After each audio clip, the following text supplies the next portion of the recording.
A gente tem já bastante perguntas, temos perguntas dos amigos que estão nos assistindo pela internet, temos perguntas da plateia e tenho certeza que teremos mais. A gente tem um bom tempo para a resposta de perguntas, então, por favor. Eu vou começar, agora a gente vai entrar na rodada de perguntas, e eu vou começar com uma pergunta recebida pela internet. É uma pergunta do Marco Antônio. E como ela não está endereçada a ninguém especificamente, eu vou endereçá-la ao professor Pedro Jacobi. O que o Marco Antônio quer saber, Pedro, é o seguinte: quais iniciativas ou práticas de educação voltadas para crianças e jovens você acredita que sejam capazes de mudar paradigmas de consumo para que esse público garanta o consumo consciente no futuro? Essa é uma pergunta recorrente, Pedro. Então, como ela é recorrente, eu passo para você.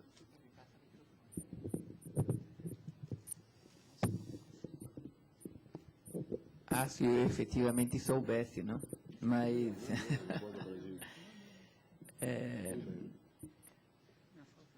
eu acho que a gente tem como uma questão concreta para ser colocada não só para crianças, adolescentes, mas é uma reflexão sobre a não culpabilização, não? Ou seja, o que a gente tem que abordar é exatamente a capacidade das pessoas de entenderem que é possível se consumir de forma diferente, não? É possível lidar de uma outra forma com toda o estímulo, a provocação. Vocês viram semana passada, não? Agora o Brasil também tem o Black Friday, não? Então, já se importa um procedimento existente nos Estados Unidos há muito tempo para desovar estoques pré-natal, só que neste momento eles estão vivendo uma crise de consumo, então eles estão doidinhos para que esse Black Friday substitua um pouco essa falta de consumo. Mas o que a gente tem que começar a colocar é a questão do que significa o indivíduo em relação ao que ele tem necessidade de consumir, aquilo que ele é estimulado a consumir e a questão das responsabilidades que se colocam nisso, porque nós não podemos nos ater apenas a sermos pessoas de classe média que, digamos, já tiveram muito acesso ao consumo e continuam tendo e continuam substituindo seus equipamentos eletrônicos pelo que há de mais moderno, porque tem poder aquisitivo, com uma parcela da população que está começando a consumir agora, não? Uma parcela da população que antes praticamente não consumia nada, que vivia quase que numa lógica de subsistência, não? Então, se a gente vai para o nordeste do Brasil, eu estive ano passado em Quixeramobim, conhecendo um programa de cisternas, desse programa 1 milhão de cisternas, e eu fiquei impressionado porque eu não via mais o tal do jegue, né? Ele estava sendo substituído pela moto, né? Então, é obviamente bom para o jegue e bom para a onda, não? Mas efetivamente é um dado concreto, as pessoas melhoraram de vida e podem comprar uma moto, não? E eu não vejo nisso nada negativo, muito pelo contrário, até porque podem se deslocar mais, etc. E tal.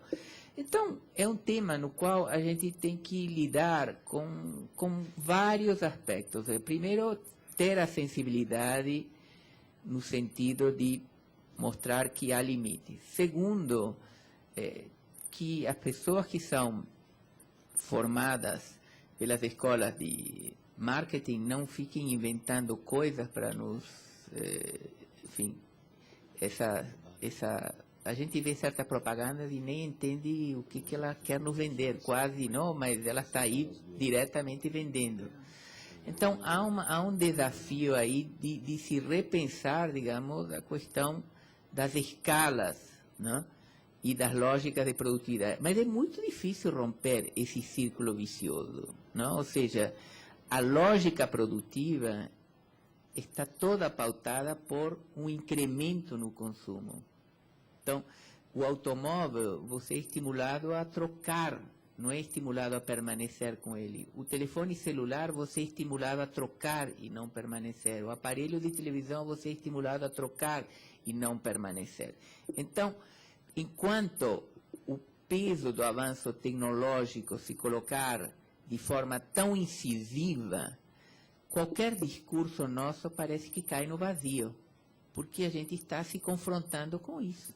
Então, por isso digo, a resposta é no sentido de que as pessoas possam perceber que, apesar de que a obsolescência está programada, a gente pode ter segmentos da sociedade que entendam que isso não tem que conduzir a sua vida.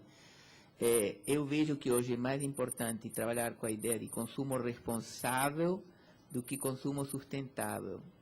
Há muitos anos a gente já abordava o tema do consumo sustentável, mas ele é muito mais difícil de ser captado pelas pessoas. Já o consumo responsável é algo que pode mobilizar as pessoas de uma maneira diferente. Eu volto a dizer, não tenho resposta, porque senão estaria dando uma receita que não é real. Eu não tenho receita para nada, por sinal. Eu acho que a gente tem ideias. E essas ideias têm que ser trocadas. E que me parece que também é importante, é um diálogo muito bem informado. Por isso, é fundamental que as pessoas leiam, conheçam, que saibam da finitude dos recursos naturais, que entendam que essa forma como está se rompendo com uma visão da finitude dos recursos naturais pode levar a questões altamente catastróficas no futuro. Ou seja, a gente não pode estar imediatamente associando a mudança climática ao consumo, mas, sem dúvida, a finitude dos recursos naturais está associada também à questão do consumo. Obrigado, Pedro. Opa.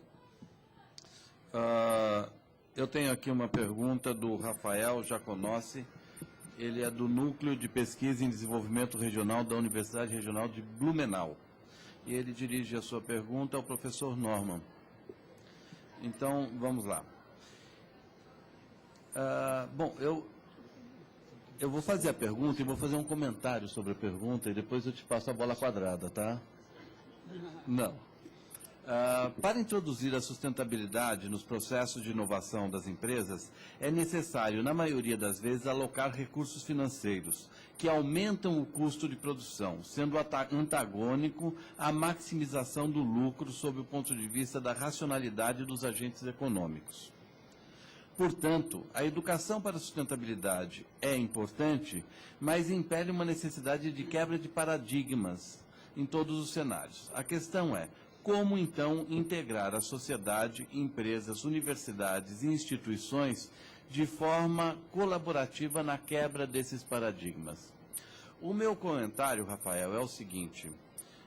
Eu acompanhei no ano passado 22 iniciativas de incorporação de menor impacto ambiental, menor emissão de carbono e redução da pegada hídrica de produtos líderes encontrados em supermercados brasileiros.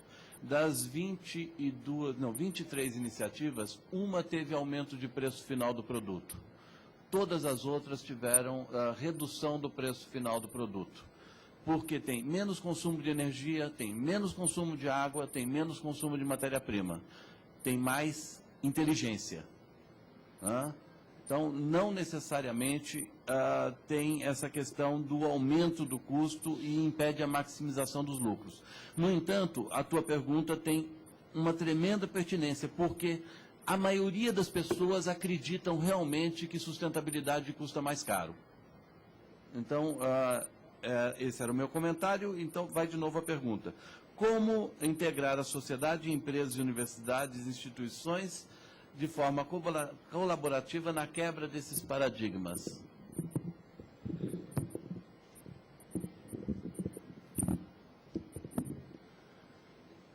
Eu acho que a resposta é mais simples do que a gente possa imaginar, né? Eu diria o seguinte, que o desenvolvimento de tecnologias hoje, que são estudados em inúmeros centros de tecnologia, inúmeros centros de formação, já desenvolvem soluções que permitem fazer com que haja substituição e racionalização dos processos produtivos. Eu ia dar o mesmo exemplo que o Pedro que o Dal está levantando, que é uma experiência que eu conheci aqui em São Paulo, desenvolvida por um ex-aluno nosso, que foi gerente de marketing do grupo Walmart, e desenvolveu o programa End-to-End, né? É um negócio sensacional. Ele chamou, eu vim aqui, participei do esquema da primeira edição, deve estar na terceira. Eles chamaram os 10 maiores fornecedores do Walmart. Rede global, fornecedores globais. Pela quantidade de gente que está fazendo assim, pelo jeito todo mundo conhece, né? Mas eu não sei, acho que o Rafael não conhece. E foi muito interessante, porque eles fizeram uma reengenharia, né? Um reposicionamento em cada um desses 10 maiores fornecedores, escolheram um produto e eles dessecaram esse produto, fizeram uma engenharia reversa, verificando como é que eles poderiam minimizar os impactos ambientais, como é que eles poderiam racionalizar o uso de produtos químicos, por exemplo, na pintura da embalagem, como é que eles poderiam rever soluções logísticas com relação à questão de armazenamento, empilhamento, transporte, etc., entrega, até o destino final desse produto, vendo a questão da reutilização de embalagem, a questão da reciclagem, a questão da redução de desperdícios em todo, e inclusive a valorização lá no início da cadeia de produção, onde a comunidade local tinha um determinado tipo de participação nisso. Todas as grandes empresas fizeram isso. Agora, o mais fantástico de tudo isso não foi apenas o resultado que eles fizeram, que foi acompanhado, conta por conta, no nível de redução de economia que foi gerado. Mas, principalmente, eu queria que vocês assistissem, foi o que mais me impactou, foi que todos os 10 cases foram apresentados pelos CEOs, que pensam exatamente, deve ter causado um frisson enorme, porque imagina o cara da Johnson & Johnson ter que rever o processo de produção do Band-Aid, que foi o caso. O presidente da Coca-Cola que teve que refazer o estudo da água mineral X. Mas aí era o estudo tudo, desde a questão da tampinha. Se vocês analisarem, hoje há uma redução da espessura da tampinha com relação a isso. Isso gerou uma economia fantástica com relação ao nível de... Enfim, está tudo isso explicado, ao nível de água no processo da extrusão, a forma como... Tudo isso foi auditado passo a passo. Então, eu diria, de uma maneira muito clara e muito aberta, que esses processos, a revisão para a produção sustentável, ela traz, na realidade, um receio muito maior do que a capacidade de enfrentamento disso. Ficou eu li depois inúmeras reportagens feitas pelos veículos de comunicação, que foi muito interessante, no dia posterior a esse evento, inúmeras páginas inteiras de jornais foram compradas por essas 10 empresas para anunciar, está aqui, ó, nós fomos escolhidos, nós mudamos o coisa, parará. Quer dizer, eles se sentiram valorizados com relação a isso. Então, isso é um exemplo, uma demonstração clara. Dá para a gente ver inúmeros outros, inclusive na própria região lá de Blumenau, no Vale do Itajaí. Se você for investigar, eu conheço algumas empresas, né, que estão racionalizando isso. Se você, por exemplo, comprar uma camisa da Dudalina, você vai ver que o papel onde a camisa é dobrada, e a fábrica fica aí em Blumenau, esse papel diz assim, ó, nós da Dudalina, o time da Dudalina, somos empresa signatária do Pacto Global. Aqui estão, você cliente, é importante que você conheça passo a passo quais são os 10 princípios do Pacto Global. E para vocês terem uma ideia de como a gente pode transformar esses princípios em ação, a minha sugestão está aqui, ó. Nós fazemos isso. Isto é atualizado permanentemente. numa embalagem de um papel que é utilizado para dobrar a camisa lá na região do Rafael. Obrigado, Norman. Eu me referia exatamente ao exemplo do Walmart. Eu fui o editor do livro que registrou todas as iniciativas e fiz o acompanhamento de todo o processo. Portanto, posso dizer com alguma segurança que sustentabilidade não custa mais caro. Né? É uma questão de inteligência e de projeto e de botar a interdisciplinaridade de cada produto para funcionar. Bom, eu vou encaminhar agora uma pergunta ao professor Hélio, que também é uma pergunta bastante instigante, Hélio. Essa pergunta é feita pela Ludmila do Prado e ela diz o seguinte: o universitário de hoje, que será o líder empresarial de amanhã, em sua maioria está acostumado a passar horas em shopping, vendo TV ou na internet, o que implica em seu comportamento um comportamento com forte tendência ao individualismo e ao consumismo. A pergunta é: como a academia pode atuar na sensibilização desse jovem para que ele seja um empresário que valorize o outro, que valorize as construções colaborativas e o consumo consciente?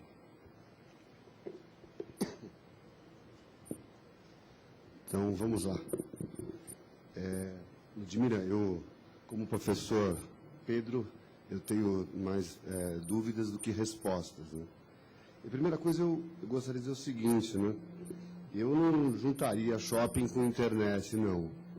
Eu acho que são coisas distintas, né? Eu acho que o shopping, eu concordo plenamente que necessariamente ele individualiza, né? E aí, primeiro, eu acho que é o seguinte, acho que eu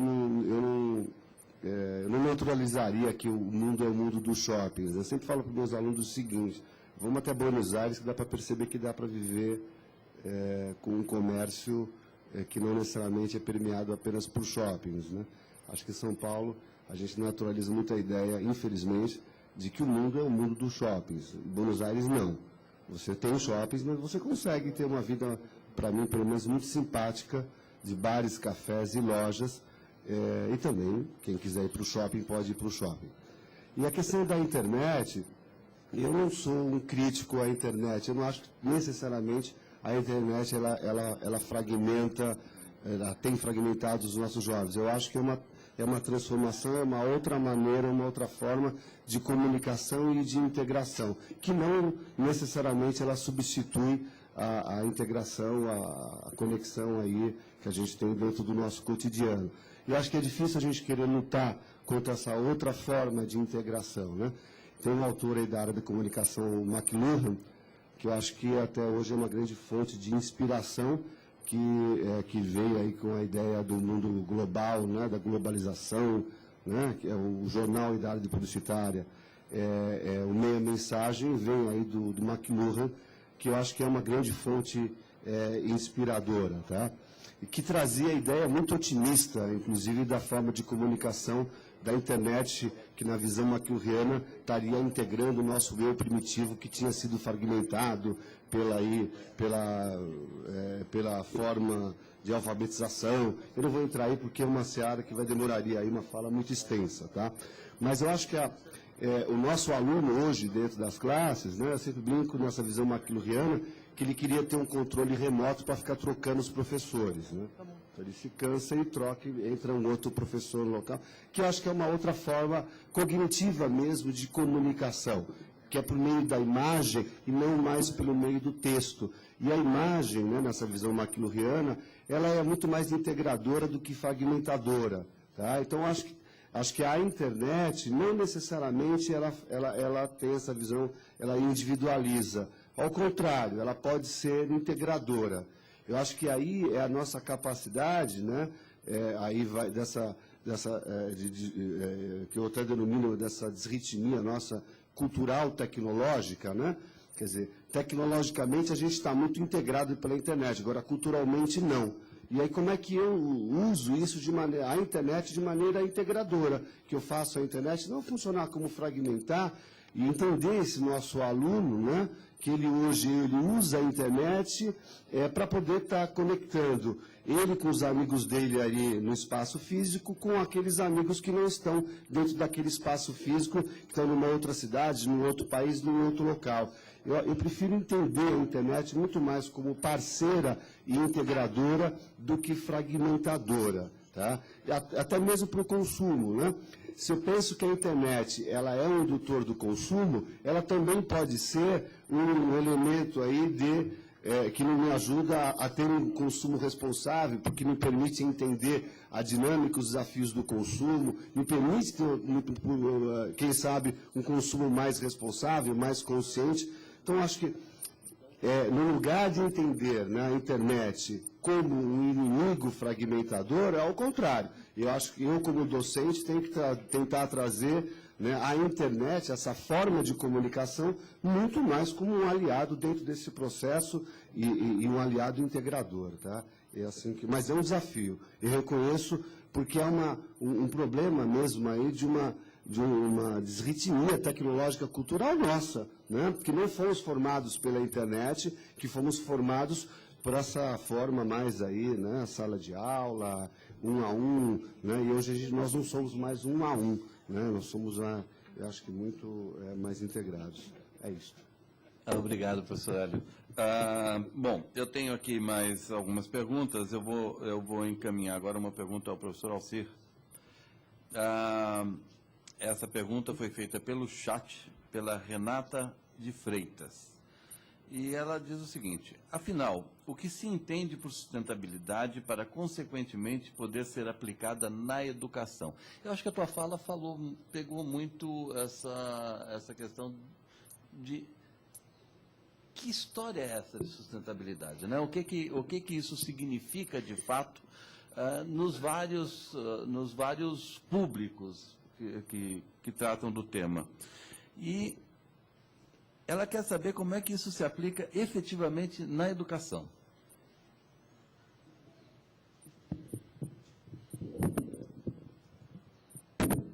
Mais uma na linha das respostas fáceis, né? Simples.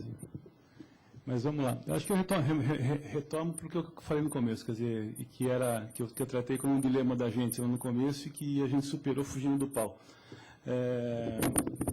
Então, o que a gente tem? Assim, a gente tem, eu gosto muito tem um livro que chama Sustentabilidade e a Institucionalização do Conceito, acho que é Márcio Amazonas, está esgotado, mas é um livro muito bacana. Ele conta a história do conceito e como ele se institucionaliza e tal. E daí tem um determinado momento do livro que ele fala assim, olha, primeira coisa, isso não é um conceito, quer dizer, não conceito no sentido que a gente entende como conceito, que tem formato, pressuposto, que se auto-aplica e tal, né? Ele é, na realidade, uma construção política que foi necessária em determinado momento para a gente continuar caminhando, né? Que foi a bomba que deixaram na mão da Gro Harlem Brundtland lá em 83 até 87 para a preparação para a Eco 92. E essa construção política, ela superou um problema, mas não resolveu. Então, o que é isso? A gente tinha lá uma visão de dilema, de conflito total entre desenvolvimento e preservação ambiental. Isso estava colocado, era um impedimento que gera, inclusive na relação países desenvolvidos e subdesenvolvidos.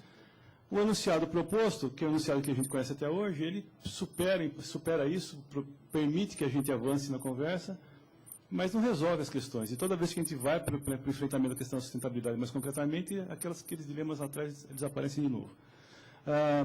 Do ponto de vista acadêmico, a gente tem hoje conversa para tudo quanto é gosto. Quer dizer, a gente tem desde quem acha que sustentabilidade é uma consequência natural, inexorável do crescimento, e daí você vai para o Kuznets invertido lá, enfim, basta crescer e a partir de um determinado limite de renda per capita, a sociedade mais consciente, com maior nível de exigência, se torna mais sustentável. E tem a moçada da termodinâmica que vai falar assim, o mundo não é sustentável mesmo, acabou, né? Eu, por uma questão de pragmatismo, não escolho nenhuma nem outra, porque elas são ambas imobilizadoras. Quer dizer, assim, se a solução existe, independente de qualquer ação, a gente não tem o que fazer aqui, né? Se basta crescer, vamos crescer. Se a solução não existe por uma questão física, também não tem o que fazer aqui. Então, enfim, eu acho que o caminho não é nenhum desse mesmo. Então, acho que do ponto de vista da educação, tentando começar a responder a história, acho que a primeira parte da resposta a gente tem um grande espaço para ganhos em termos de eficiência no uso de recursos, para redução de desperdícios, para melhor alocação de recursos, para melhor distribuição de renda, enfim, para ganhos sociais e econômicos. E esse espaço está dado e esse vetor, esse olhar para frente em termos de distribuição, eficiência, gera ganhos de sustentabilidade, independente do conceito exato que a gente esteja utilizando. E eu acho que isso é bom porque as pessoas começam a enxergar que existe caminho a ser percorrido, e eu acho que existe. Um segundo aspecto, daí é a conversa que eu falei lá, que acho que não é só ele que faz, mas que o Zé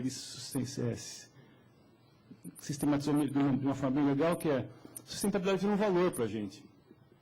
Não um conceito, mas um valor social. A gente tem um valor, sustentabilidade representa um valor para a gente, mas não é um valor preciso, exato, que é o mesmo para todo mundo. Quer dizer, eu percebo como é, por exemplo, o valor liberdade. Quer dizer, liberdade para mim é uma coisa, para o Dal é outra, para o Pedro provavelmente outra, mas liberdade tem um significado para a gente e com relativo nível de convergência. Sustentabilidade, eu acho que é isso, né? É um valor que tem hoje significado para a sociedade com relativo grau de convergência, com diferenças, inclusive porque há diferenças de interesses nessa história, né?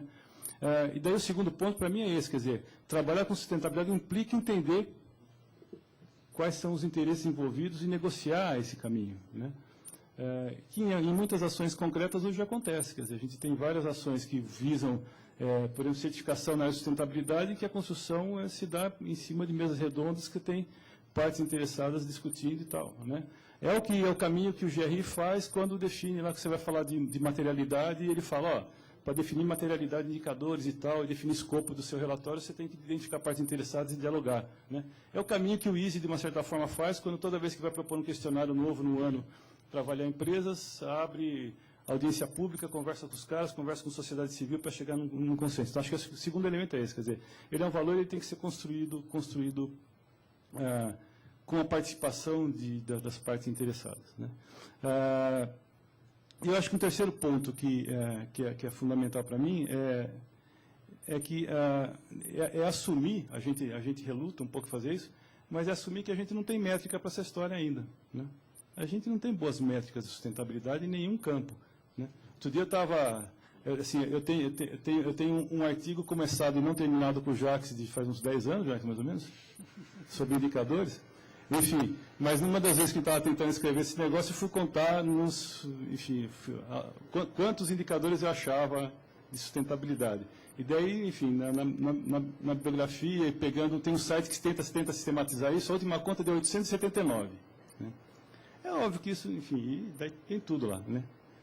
Tem desde indicadores de sustentabilidade nas Ilhas Samoa, até indicadores sustentáveis nas Ilhas Samoa, até o Environmental Sustainability Index, que tenta medir o mundo com 70 variáveis e tal. Então, assim, a gente não sabe medir isso ainda, né? Não sabe mesmo. Então, assim, no fundo, acho que o jeito de trabalhar isso em termos de educação é falar, moçada, tem um caminho que é esse aqui, ó. Assim, o TNS trabalha isso de um jeito interessante, né? Natural Step, né? Eles definem sustentabilidade pelo que ela não é, né? Os 4 princípios são princípios de negação. Então, explicitamente, o cara fala assim, eu não sei o que é, mas o que não é, eu sei. Então, não é sustentável extrair continuamente recursos da costa, não renováveis da costa terrestre, não é sustentável ampliar continuamente a concentração de substâncias sintéticas na biosfera, enfim, por aí vai. Eu acho que assim, a gente não sabe, eu acho que não vale a pena ficar investindo muito tempo numa definição precisa, mas vale muito a pena falar assim, olha, tem alguns caminhos que são cruciais, esse valor está colocado, esse valor envolve, ele é multidimensional, então besteira falar em sustentabilidade pensando só na questão ambiental, besteira falar em sustentabilidade pensando só na questão econômica, isso já está superado, ele é multidimensional e tem trade-off nessa história, então, com muita frequência, uma prática que é do ponto de vista da sustentabilidade ambiental muito bacaninha, do ponto de vista social é caótica, e daí a gente tem que tomar decisão, e daí por isso essa decisão precisa envolver partes interessadas, porque senão a gente vai ter um jogo decente, enfim, então acho que um elemento assim, então é um valor multidimensional, é um valor que precisa envolver a sociedade, ampliar essa discussão para você ter construções, mas, ao mesmo tempo, a gente tem que começar a trabalhar com objetivos mais claros a partir desses valores. Quer dizer, assim, então não dá para ficar numa coisa genérica, né?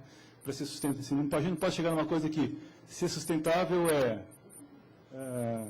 só ler livro com papel reciclado, ser sustentável não é isso, né? Só andar de bicicleta e só ser sustentável é não fazer a barba, né? Não é essa a história, né? Não é que pega. Enfim, eu tenho certeza que eu não respondi a pergunta, mas pelo menos eu apresentei minhas angústias aqui do ponto de vista de contexto. De fato, as angústias em relação ao que é sustentabilidade ou não são muitas. Tem uma coisa que eu sempre faço quando me perguntam isso, que eu digo o seguinte: você acredita que justiça é um valor absoluto? Você consegue definir justiça? Se você não consegue definir justiça, quer dizer que você aceita viver num mundo injusto? Sustentabilidade é mais ou menos a mesma coisa. É um valor absoluto. Ninguém consegue definir claramente, mas ninguém quer viver num mundo insustentável. Até porque não se sustenta. Então, a gente tem que encontrar um jeito de fazer funcionar. A próxima pergunta é para o Flávio. Professor Flávio, essa pergunta veio pelo chat da internet. Ela foi feita pela Aline Custódio e ela pergunta o seguinte: um time quer ganhar. Será que nesse modelo não se estaria estimulando a competitividade ao invés de fomentar a coletividade? Boa pergunta. Também no rol das perguntas fáceis. Vou dar minha visão sobre isso. Um time quer ganhar numa visão do status quo, do estabelecido. Você pode ter times que pensem, né, eficácia em resultados, mas para outros sentidos. Você pode ter um time de empreendedores sociais, por exemplo, trabalhando para uma comunidade. O time quer ganhar sempre, mas ele quer ganhar o quê e para quê? Eu acho que essa é uma questão importante. Todavia, na visão de time, do coletivo, você consegue trabalhar muito melhor essa questão da colaboração, né? Que é algo tão vigente hoje, que está tão emergente na questão de redes sociais, da lógica de redes.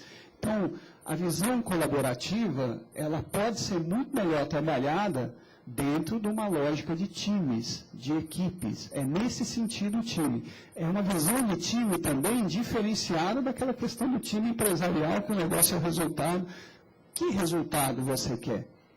Você pode montar uma empresa de alunos e ele vai ter uma visão de resultados apenas econômicos. Você pode estar trabalhando uma visão de time, pensando o econômico, social e o ambiental. Você pode ter uma empresa de alunos trabalhando numa comunidade. Na lógica desse projeto, por exemplo, que a gente tem pensado, o piloto, uma das alternativas é que essa equipe de alunos auxilie não só empresas, mas comunidades também. Ele pode ir para uma comunidade e pensar a questão socioambiental, econômica, socioambiental, por que não? Então, mais do que nessa questão do time, tentando responder a sua pergunta, na minha visão, o como você vai usar o time, ou seja, o que resultado o time busca, que é a questão. Ou seja, em que jogo esse time vai competir. Exatamente. Né? Porque ele pode escolher o jogo. Eu acho que a gente está trabalhando muito na questão da escolha de qual é o resultado que a gente quer buscar.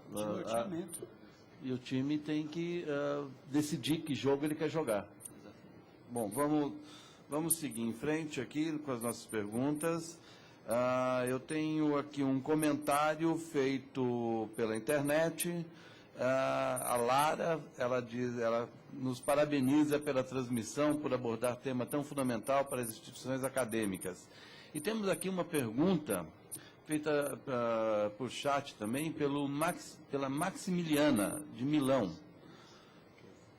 E é uma pergunta super atual, não tem muito a ver com o tema da nossa mesa, mas eu acho que ela merece ser registrada primeiro, principalmente como pergunta. Como pensar em liderar a sustentabilidade com o impacto ecológico e econômico do novo Código Florestal?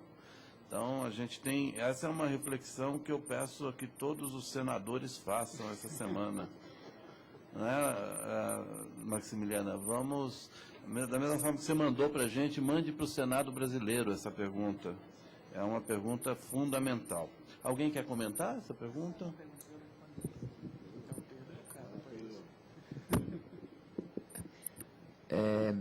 Acho que o aspecto que deveria ser ressaltado é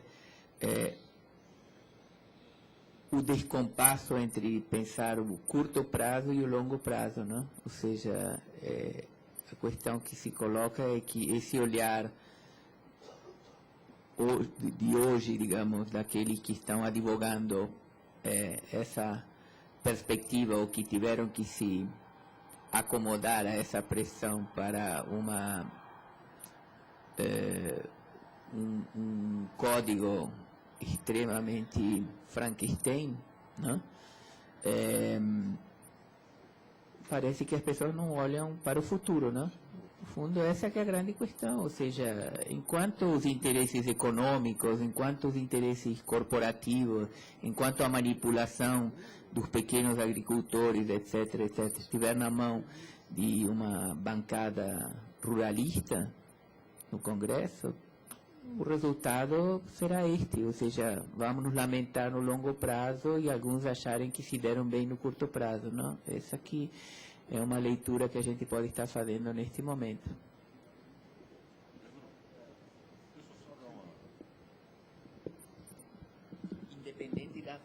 Independente do que possa haver de necessidade de flexibilização, adaptação, mas hoje uma das questões fundamentais que está colocada quando se discute a temática ambiental vinculada à questão da resiliência é o tema da adaptabilidade, não? Nós precisamos, obviamente, olhar esta perspectiva, mas não colocar a visão do lucro acima da visão da adaptatividade. A minha não é uma resposta, mas só uma observação, que a Maximiliana, já que ela está em Milão, eu acho que a sugestão é que ela visite o Centro Politécnico de Milão, que tem uma escola de design fantástica, e que nessa escola de design tem soluções em termos ambientais extremamente inovadoras, não na concepção antiga do design de produto, mas sim no design da concepção do negócio em si, e já navegando inclusive na área do thinking, do design thinking, né?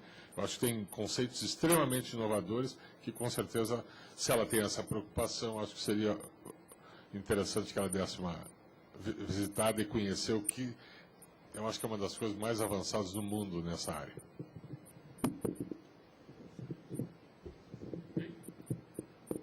Pois é, né? Este país com o nome de árvore e hoje nós tivemos uma experiência interessante aqui, né? O fato de não ter o hino gravado para a gente ouvir fez com que nós cantássemos o hino nacional brasileiro. E nossos bosques têm mais vida, e nossas vidas em seu seio mais amores, né?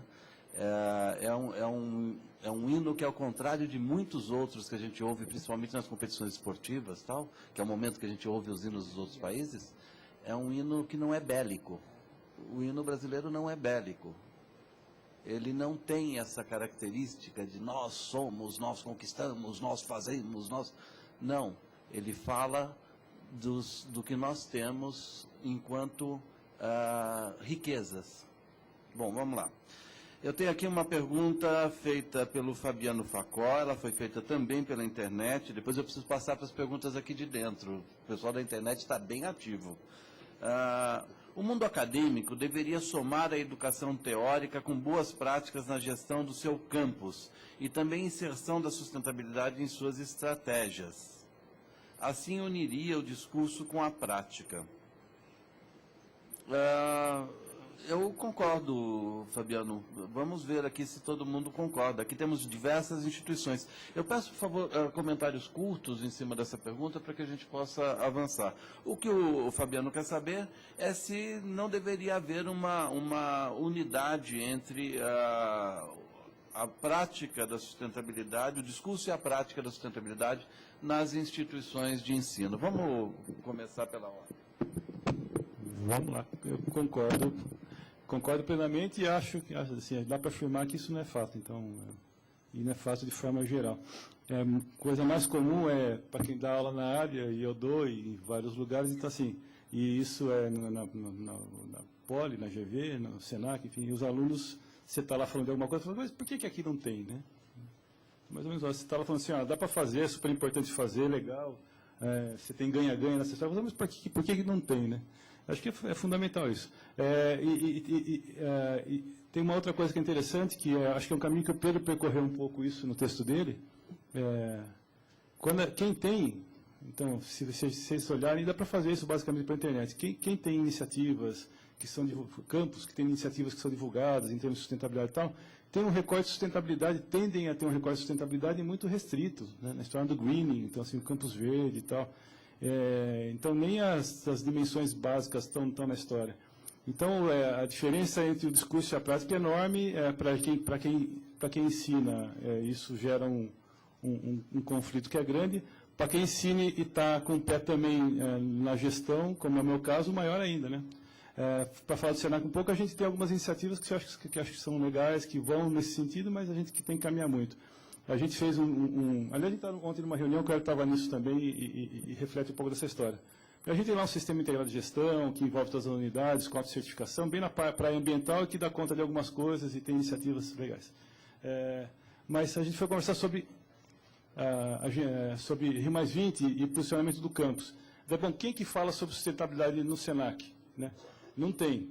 Vamos listar quem falaria, então. Deve ter mais ou menos umas 45 instituições que deveriam estar sentadas na mesa, porque a gente não conseguiu ainda integrar isso com uma visão única e tal. Então, concordo com a necessidade, acho que ela é premente e ao mesmo tempo, eu acho que isso é uma lacuna muito presente ainda.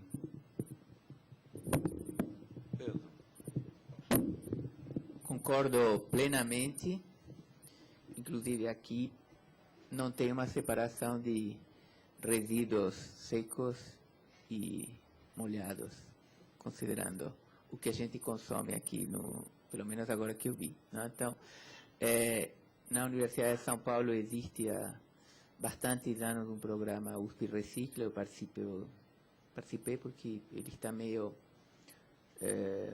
não desativado, mas está numa transição. Tem havido também eventos sobre sustentabilidade no campo, mas a distância entre a teoria e a prática é enorme.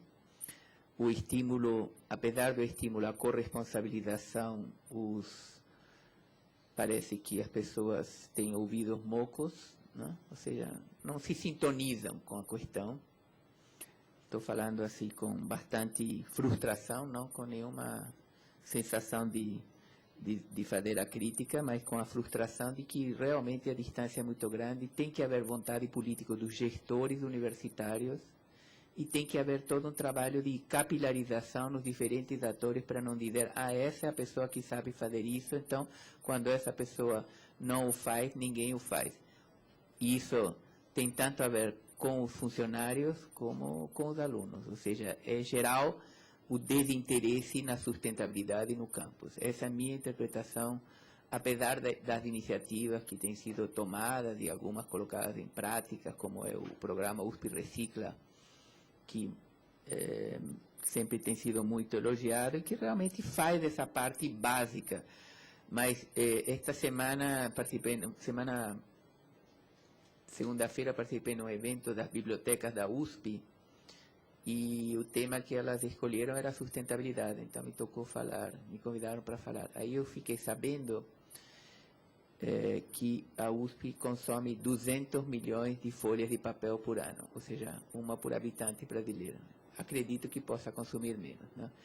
Ou seja, parece essa questão do greening do campus, obviamente, tem várias escalas, mas eu acho que as escalas primeiras da corresponsabilização, depois as escalas vinculadas às compras sustentáveis e as escalas mais básicas, por exemplo, de consumo de água e energia, que essas são cumpridas, digamos, essas têm uma adequação dentro da Universidade de São Paulo, podem ser muito mais ampliadas. Obviamente, uma delas é reduzir o uso do automóvel, né? Aumentar o transporte público, etc, etc. Poderia me alongar muito nisso, mas eu considero um tema absolutamente importante e o dever de casa tem que...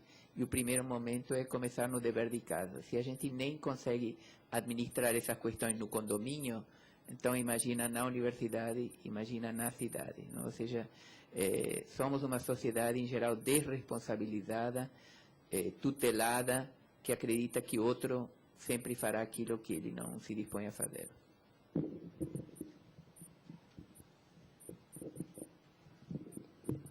A gente costuma batizar isso de modelo de referência. Desculpe. É um processo de autorreferência que nós chamamos do nosso projeto de coerência. Tem que ter uma relação direta de discurso com a prática. E não adianta eu falar isso da minha instituição. Se o conjunto dos atores que lá transitam, se não perceberem, não vale absolutamente nada. Então, a gente tem todos os programas de coleta seletiva, a gente tem, aliás, nós temos um programa que lá em Curitiba é definido por lei, isso, municipal, o programa de gestão de resíduos sólidos, nós temos todas as coletas seletivas em todos os espaços, nós temos utilização de água da chuva em todos os sanitários, nós temos o programa de racionalização do uso de energia, racionalização do uso do papel. O papel, a gente conseguiu reduzir isso a menos de 30% do que a gente utilizava, todo o papel certificado, todo o papel, descobrimos que tinha papel certificado que é muito mais barato do que o papel reciclado. E agora entra, a gente acabou de fazer o bicicletário e agora entra o desconto para os alunos que foram de bicicletas, né? E, obviamente, tem a sua carteirinha e tal, então, ao registro da turma que vai de bicicleta vai ter um desconto. Não, lá não há ladeira. Isso é um instrumento facilitador. Você conhece lá e sabe, né?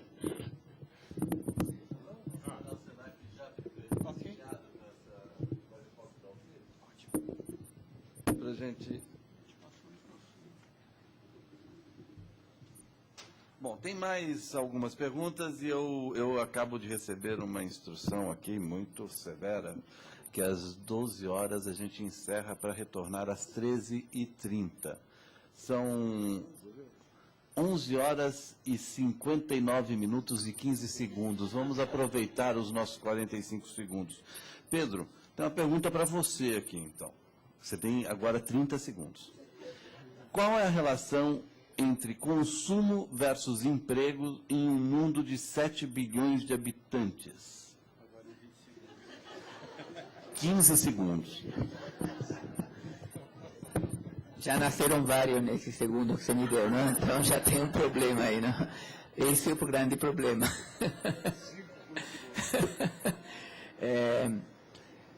É esse problema mesmo, um mundo absolutamente desigual, não? Em sociedades que estão se expandindo muito, com pessoas que nunca consumiram e que hoje se veem na possibilidade de consumir, outros que consumiram muito, e consumo muitas vezes absolutamente inútil, não? Mas tem toda uma lógica produtiva elaborada em torno disso, não? Ou seja, da qual se alimentam milhares e milhões de pessoas. Se a gente for olhar nas ruas da cidade, a quantidade de pessoas que vendem objetos absolutamente inúteis, nós poderíamos ver o quanto que desse consumo poderia ser absolutamente diminuído. E quanto as pessoas podem dizer, não compro isso porque não serve para nada. Eu simplifiquei muito, mas me deram esse tempo. Programa de televisão assim, não? Pois é, ele acabou estourando 5 segundos. Diga. Emprego. Então tem mais 5 segundos.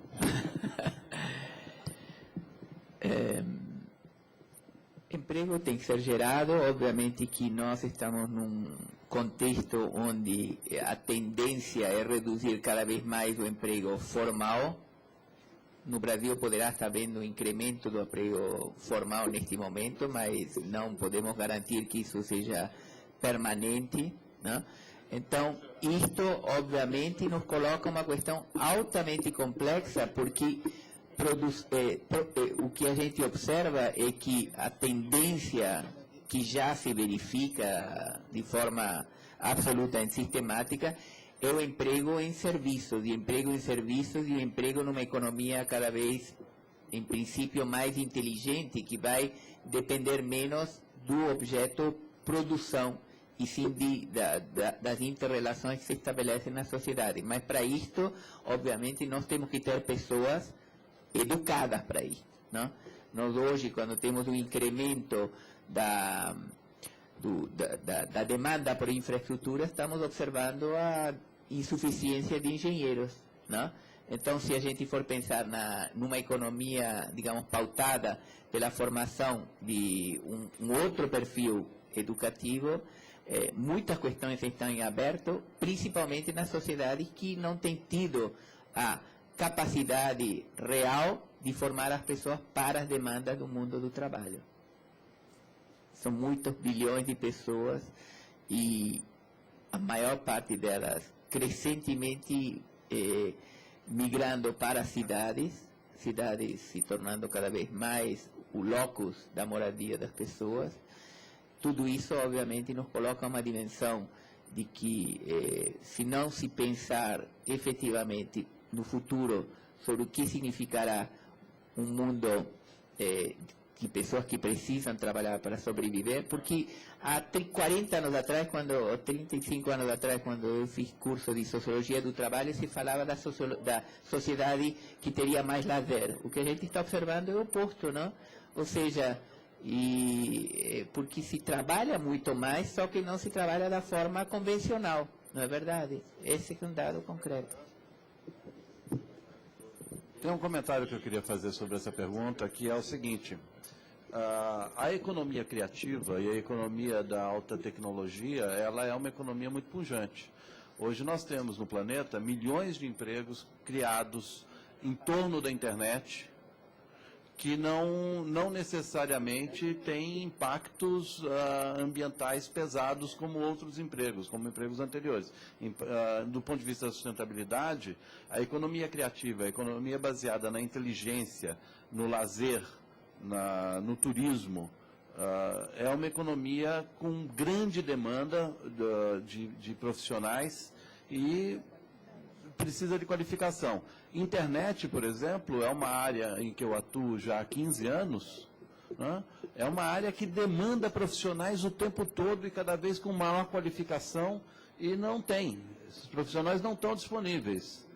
O que a gente tem é um bando de menino que acha que sabe fazer internet, mas na verdade usa os clientes como cobaias, né? O mercado de fornecimento de serviços pela internet ainda é quase virgem. Então, gente, eu pediria a todos que retornassem às 13h30, após o almoço, para a gente retomar as nossas atividades no período da tarde.